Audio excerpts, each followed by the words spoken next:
Bismillahirrahmanirrahim. Rabbi zidni ilma warzuqni fahma. Wahai Tuhanku, tambahkanlah kepadaku ilmu dan kurniakan kepadaku kefahaman. Amin. Halo teman-teman, bagaimana kabarmu hari ini? Masih semangat belajar? Ya, sabar dulu ya belajar di rumah. Meskipun masih belajar di rumah, teman-teman harus tetap semangat karena sebentar lagi kita akan menghadapi ujian akhir semester ya. Teman-teman, kali ini kita akan belajar di tema 5, subtema 2, muatan pelajaran IPS. Ya teman-teman, kalau di subtema 1 kita sudah belajar tentang kerajaan Hindu-Buddha, sekarang kita akan belajar tentang kerajaan masa Islam. Tokoh sejarah pada masa Islam dan peninggalannya. Setelah runtuhnya kerajaan Hindu-Buddha, kerajaan Islam mulai berkembang. Kerajaan Islam pertama kali berdiri di Aceh adalah kerajaan Samudra Pasai. Berita adanya kerajaan Islam di Nusantara disampaikan oleh Marco Polo atau seorang saudagar atau pedagang dari Venesia, Italia, dan Ibnu Battuta, yaitu seorang pengembara dari Persia. Marco Polo berkunjung ke Samudra Pasai pada tahun 1292. Ibnu Battuta singgah di Aceh pada tahun 1345. Jadi, dari hal tersebut bisa disimpulkan bahwa penduduk pribumi atau masyarakat Indonesia mulai memeluk Islam secara massal pada abad ke-14 Masehi. Tokoh-tokoh pada masa kerajaan Islam.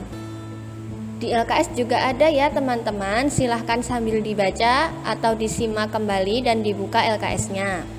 Yang pertama ada Sultan Malik As-Saleh. Sebelum menganut Islam, Sultan Malik As-Saleh bernama Marasile atau Maraselu. Ia merupakan pendiri kerajaan Samudra Pasai.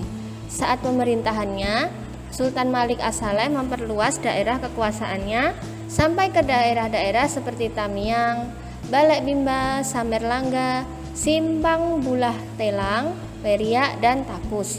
Penduduk daerah-daerah yang dikuasai Sultan Malik As-Saleh menjadi penganut Islam. Setelah wafat, Sultan Malik As-Saleh dimakamkan di Samudra Pasai. Di atas makamnya dibangun batu nisan yang berciri Islam. Batu nisan tersebut berangkat tahun 635 Hijriah atau 1297 Masehi. Batu nisan tersebut menjelaskan bahwa Samudra Pasai merupakan kerajaan Islam pertama di Indonesia. Setelah wafatnya Sultan Malik As-Saleh, tahta kerajaan Samudra Pasai turun kepada anaknya yang bernama Sultan Muhammad Malik At-Thohir. Ya, yang kedua ada Sultan Iskandar Syah. Nama asli Iskandar Syah yaitu Paramisora. Ia merupakan seorang pangeran dari Majapahit yang melarikan diri saat terjadi perang saudara. Perang tersebut dikenal dengan sebutan Perang Paregreg. Ia mendatangi satu daerah di semenanjung Malaya. Kemudian daerah tersebut diberi nama Malaka. Iskandar Syah memerintah pada tahun 1396 sampai 1414. Iskandar Syah berhasil menjadikan Malaka sebagai kerajaan Islam. Bahkan ia berhasil menjadikan Malaka sebagai kerajaan penting di Selat Malaka. Yang ketiga ada Sultan Iskandar Muda. Sultan Iskandar Muda adalah sultan terbesar dalam masa Kesultanan Aceh. Masa kekuasaannya yaitu dari tahun 1607 hingga pada tahun 1636. Sultan Iskandar Muda lahir di Aceh, Banda Aceh pada tahun 1593 dan wafat juga di Banda Aceh, Aceh pada 27 September 1636. Sultan Iskandar Muda menggantikan kepemimpinan Sultan Alauddin Riayat Syah menjadi Raja Aceh. Pada masa kepemimpinannya, kerajaan Aceh mencapai puncak kejayaannya dan daerah kekuasaannya yang semakin besar dan reputasi internasional sebagai pusat dari perdagangan dan pembelajaran tentang Islam. Nama Sultan Iskandar Muda diabadikan sebagai nama bandar udara, yaitu Bandar Udara Internasional Sultan Iskandar Muda di Aceh. Nah, selama masa pemerintahannya di Kerajaan Aceh, Sultan Iskandar Muda selalu bersikap adil dalam menegakkan hukum, serta lebih mengutamakan kesejahteraan rakyatnya. Sultan Iskandar Muda mengizinkan persekutuan dagang dengan Inggris dan Belanda untuk membuka cabangnya di Aceh. Setelah Sultan Iskandar Muda wafat, Raja Aceh digantikan oleh menantunya yang bernama Sultan Iskandar Tani. Beberapa perlawanan yang pernah dilakukan oleh Sultan Iskandar Muda. Yang pertama yaitu merebut sejumlah pelabuhan penting di pesisir barat dan timur Sumatera dan pesisir barat Semenanjung Melayu. Kemudian menyerang kedudukan Portugis di Malaka dan kapal-kapalnya yang melalui Selat Malaka.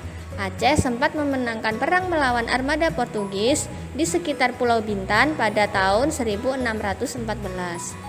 Kemudian bekerja sama dengan AIC Inggris dan VOC Belanda untuk memperlemah pengaruh Portugis. Raden Patah. Tokoh selanjutnya adalah Raden Patah atau Jimbun, merupakan pendiri Kesultanan Demak pada tahun 1478. Raden Patah merupakan anak Brawijaya, Raja Majapahit.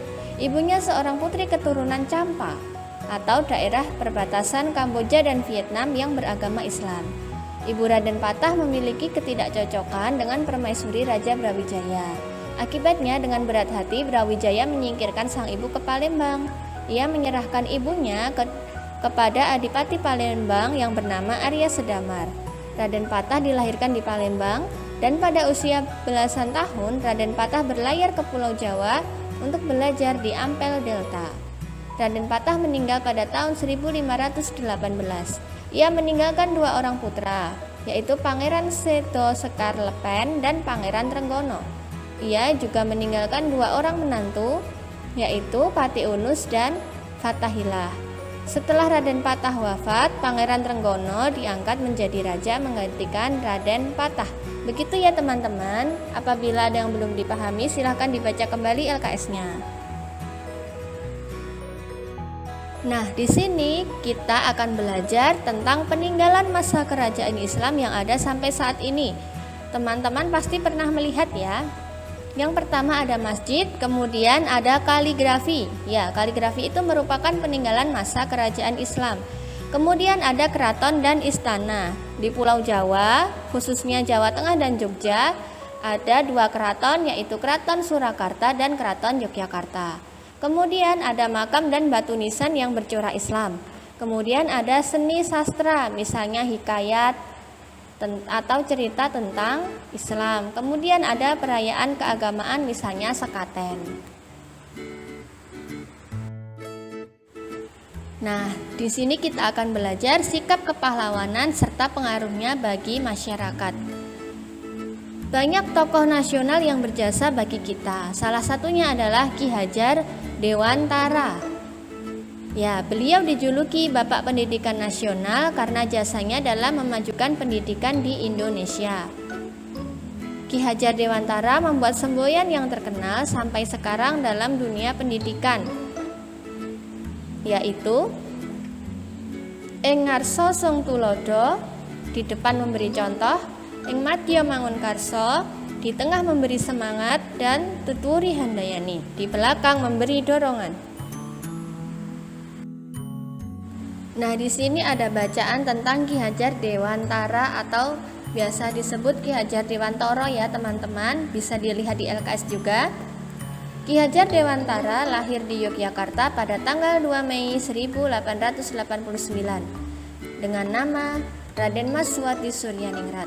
Beliau berasal dari lingkungan keluarga Pakualaman, putra dari GPH Suryaningrat dan cucu dari Pakualam III, dan dibesarkan di lingkungan keluarga Keraton Yogyakarta. Beliau bersekolah di ELS pada saat itu, dan sekolah itu merupakan sekolah dasar pada zaman penjajahan Belanda di Indonesia. Setelah lulus dari ELS, kemudian beliau bersekolah di Stovia atau Sekolah Dokter Bumi Putra. Sekolah ini merupakan sekolah untuk pendidikan dokter pribumi di Batavia atau Jakarta ya zaman sekarang, pada zaman kolonial Hindia Belanda dulu. Saat ini sekolah tersebut menjadi Fakultas Kedokteran Universitas Indonesia. Namun beliau tidak dapat tamat di sekolah tersebut karena sakit. Kemudian pada tanggal 3 Juli 1922, Ki Hajar Dewantara mendirikan perguruan taman siswa, yaitu sekolah nasional pertama bagi rakyat Indonesia. Taman siswa merupakan bentuk nyata perjuangan melawan penjajah. Beliau yakin bahwa pendidikan akan membantu tujuan mencapai kemerdekaan bangsa. Ya, teman-teman, memang pada zaman dulu tidak semua rakyat Indonesia bisa sekolah ya, hanya orang-orang tertentu saja yang bisa sekolah. Jadi, jasa Ki Hajar Dewantara sangatlah besar dalam dunia pendidikan. Beliau mendapat gelar Bapak Pendidikan Nasional. Tanggal lahirnya 2 Mei diperingati sebagai Hari Pendidikan Nasional. Ki Hajar Dewantara meninggal pada tanggal 26 April 1959 di Yogyakarta dan dimakamkan di Taman Wijaya Brata. Untuk semboyannya tadi sudah dijelaskan ya teman-teman. Apabila ada yang masih belum paham, silahkan dibaca kembali LKS-nya. Terima kasih.